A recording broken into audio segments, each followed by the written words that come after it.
All right, let's dive into one of the most powerful and honestly, most hidden laws of social dynamics. It's a strategy that's happening right out in the open. And I promise you, once you see it, you'll start to notice it absolutely everywhere. I want you to picture someone in a room. They're not the loudest person there, definitely not the center of attention. They're kind of quiet, warm. You might not even notice them at first. They walk in with nothing to prove, but they're the one who's actually in control. See, while you're talking, maybe enjoying the spotlight a little bit, they're just listening. They're remembering the name of your kid. They're laughing at your jokes, making you feel totally seen. But underneath all that, they're building a mental file. They're learning what makes you tick, what you're afraid of, and what you secretly want more than anything. And by the time you realize what's going on, they are already 3 moves ahead of you. And that, right there, is the heart of this law. Law 14, pose as a friend, work as a spy. It's so deceptive, so subtle, and in the wrong hands, it is unbelievably dangerous. This isn't just about harmless gossip. We're talking about systematically gathering intelligence to get a major strategic advantage. To really get this, let me take you back to the 1920s and tell you about a guy named Joseph Duveen. Now, his clients weren't just rich. They were people like the Rockefellers and the Mellons. I mean, people who could buy entire countries. And every single one of them felt like they had this special personal bond with him. The way Duveen operated, it was next level. Before he even met a potential client, he had a whole network of people gathering intel on their biggest insecurities, their secret ambitions, even what their spouse liked. So by the time he actually shook their hand, he wasn't just selling a painting. He was selling them a piece of their own identity, perfectly packaged just for them. The charm? That was just the costume. The real weapon was the intelligence he'd already gathered. And this tactic wasn't just for selling art. Oh no, it got way more serious. It was perfected in the high-stakes world of international espionage. During the Cold War, Soviet intelligence had a name for this long-game strategy. They called it cultivation. And you have to understand, this wasn't some quick job. An agent might spend months or even years just being a good, reliable friend, building real trust.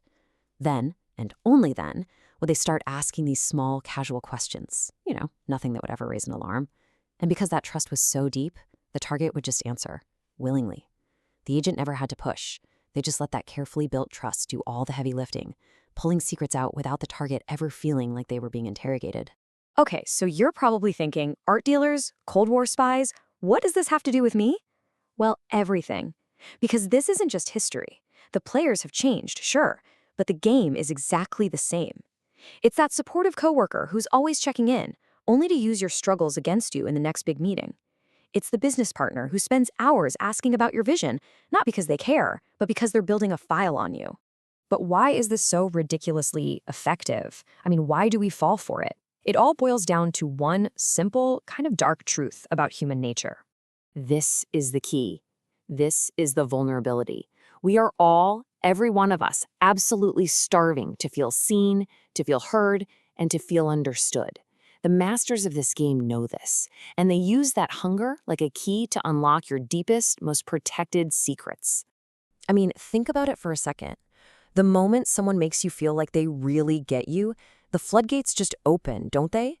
You volunteer your most private information for free, your secret doubts about your business, the trouble you're having at home, your hidden ambitions. You hand over the very ammunition someone else can use against you, just for a brief moment of feeling connected. Okay, so we've been talking about them, the spies, the dealers, the manipulators. But now we have to do something really important. We have to turn this whole thing around, because this isn't just a law about other people. It's a mirror. And I'm serious. Take a second and really think. As you've been listening to this, has a name or a face popped into your head? Who in your life is practicing this on you right now, maybe without you even realizing it? Here are the warning signs, the red flags to look out for. Is there someone who just always seems to know a little too much about what's going on with you? Someone who asks questions that seem friendly, but you walk away feeling just a little bit exposed? Or that person who conveniently shows up with a shoulder to cry on right when you're at your most vulnerable? Look, this isn't about being paranoid. It's about being aware. So your first line of defense is incredibly simple, but it is so hard for most of us to actually do. Information is power, and the person who talks the most is giving away the most power for free. You protect yourself by learning to say less than necessary. Always. But being on defense all the time is exhausting, right? So how do you flip this?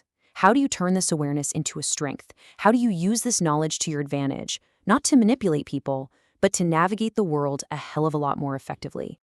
All right, here's your new playbook. Next time you walk into a new situation, a new job, a negotiation, anything, resist that massive urge to talk first, to prove yourself. Instead, just get quiet. Ask gentle, open-ended questions. And this one is key: get comfortable with silence. Just let other people rush in to fill it. As they do, you're not just listening, you are building your map. And that's really the whole game, isn't it?